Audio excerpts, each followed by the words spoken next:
It is Friday, the 17th of January, 2025. My name is Pigeon Rose, and this is my song of the day.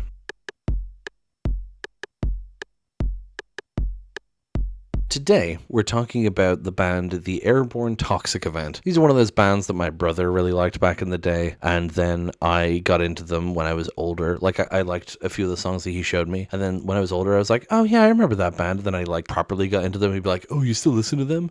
Anyway, today we're talking about their song Sometime Around Midnight, which is definitely the one that my brother really liked back in the day. But I remember specifically having a conversation with him where he said how he didn't like it anymore. But I loved this song when I first heard it just because it sounds good. But when I actually listened to the lyrics and paid attention to what was going on in it, I'm like, oh, I really like this song. And I think the difference is that the narrator is maybe a bit of a prick, and my brother didn't like that, whereas I'm coming at it from as a writer's perspective. I'm like, I really like this as a story rather than thinking that I have to like the narrator, if that makes sense. Anyway, I recommend the video if you can watch it, but you don't have to, obviously, to get the full breadth of the song. So let's go ahead and listen to it and then come back in a few minutes and talk about it.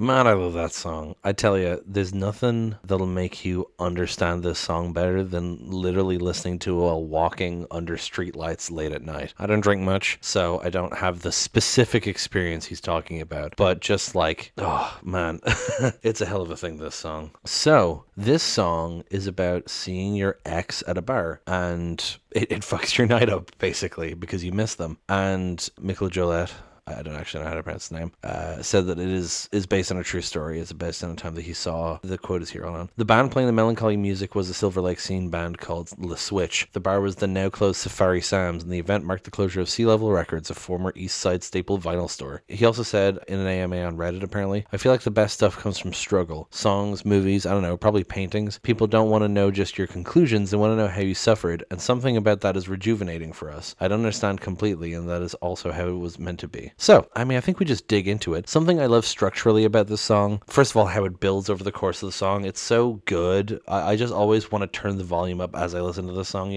because it starts off with just the guitar and the gentle drums, and the drums come in a bit heavier and the bass comes in, and then you start getting strings and stuff, and at the end it's just this big crescendo, and then it returns back to just the guitar at the end. Love that. Also, there's no chorus, and this is something I didn't realize right away, but I love songs like this where there's no chorus, there's no real repeated refrain or whatever. It's just verse after verse or section after section. I guess one that I talked about in the show was Holy Holy. That does have a chorus though, because it has the everyone knows I'm holy, but you know what I mean. It's just verse after verse in this song with no chorus. I always find it interesting when a song does that. So let's get into it, shall we? And it starts sometime around midnight, or at least that's when you lose yourself for a minute or two, as you stand under the bar lights and the band plays some song about forgetting yourself for a while, and the piano's this melancholy soundtrack to her smile, and that white dress she's wearing, you haven't seen her for a while. So first of all, the song starts with an and, which is always an interesting literary device to me, because it implies that it's not actually the beginning. It's the beginning of this story, but it's not the beginning of the story of the man and his ex. It starts sometime around midnight, And yeah, he says it starts sometime around midnight, or at least that's when you lose yourself for a minute or two, which implies that he's he's in a bar, he's getting drunk, and the band plays some song about forgetting yourself for a while. So it's all very fitting into the vibe. The piano's this melancholy soundtrack to her smile. First time he brings her up, and he says how the song feels melancholy when he sees her there, and that white dress she's wearing, you haven't seen her for a while. Something I love that bands like to do sometimes is they'll have elements that repeat in their songs and their lyrics to indicate to you that it's a continued story in some way. And there are 3 Airborne Toxic Event songs that mention someone wearing a white dress, and so the implication is that they're all about the same girl. And so this is the first time you hear it, that white dress she's wearing, you haven't seen her for a while. The other ones are Elizabeth and The Fall of Rome. Of the 3, Sometime Around Midnight is still my favorite, but I really love Elizabeth as well. It's a great song. The Fall of Rome is okay. I don't love it as much as the other two, but I do still like it.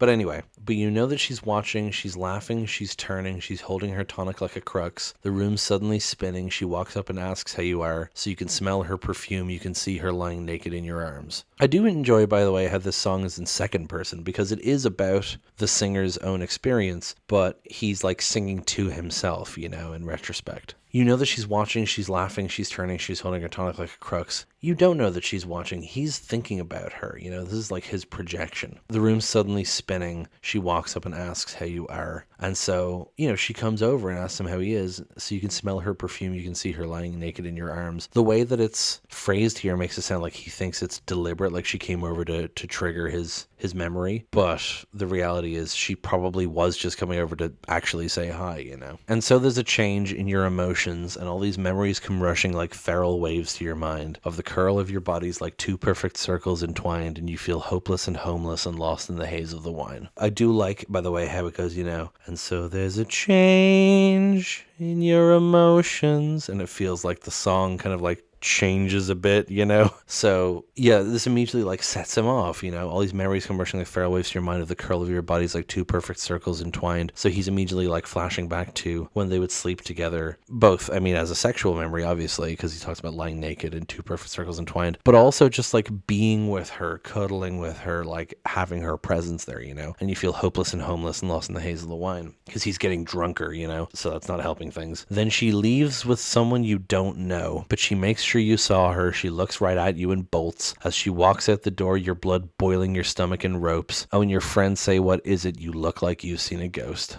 So you can feel him getting more. That's another thing that builds over the course of this is his tone of singing. It starts off quite soft, and then it goes in, you know, then she leaves with someone you don't know. Like it's through gritted teeth almost, you know. And so, you know, he sees his ex leaving with someone he doesn't know, and he feels jealous. But she makes sure you saw her. She looks right at you and bolts, right? Again, this feels like projection. She's not actually doing this. It could be that, but it feels more like that's just what he's seeing because he's drunk and he misses his ex and he sees her and he thinks that she's like staring at him like, yeah, look at me, I'm doing better without you. But it's equally likely that she was looking at him concerned about how he would take it, you know, and clearly he doesn't take it well. As she walks out the door, your blood boiling, your stomach in ropes, like I said, just feeling angry and jealous. And then Michael Gillette does that thing that I love where his voice just suddenly goes so much higher, you know, because your stomach in ropes.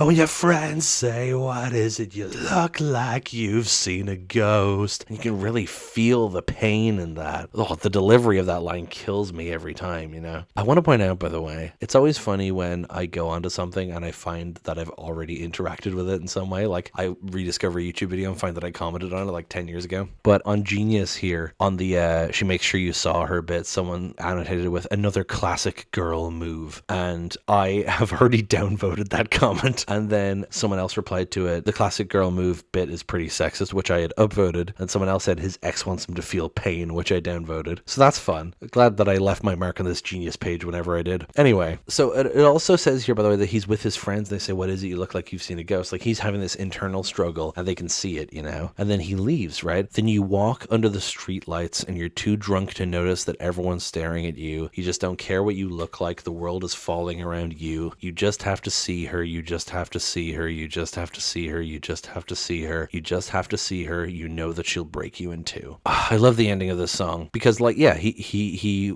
leaves the bar and he's just stumbling around at night under the streetlights. You're too drunk to notice that everyone's staring at you. You don't care what you look like. The world is falling around you. You just have to see her. And the repeating of you just have to see her. You just have to see her. Like you can feel it of like this drunk kind of stupor he's in, that like that's all he's thinking about. But he's not like following her or going to her house. He's just thinking about her, you know. But then it's, you just have to see her. You know that she'll break you in two because he knows nothing good will come of it, you know. And then the song slowly dies away after that. Man, I love this song. It's just a really interesting story about seeing your ex and being fucked up by it. And I really like it, and I love the music of it. I love how it builds. I love the strings in this song. I love his delivery, the way it like escalates at the end, because then it becomes, then you walk under the street lights. Like he's yelling for the rest of the song, you know. It's so good. That's pretty much it for today, I think. Thank you so much for listening. Please hit like, hit subscribe, leave a comment down below. Tell me what you think. Tell other people about this show. Thank you so much for listening, and I will talk to you tomorrow. Break it down.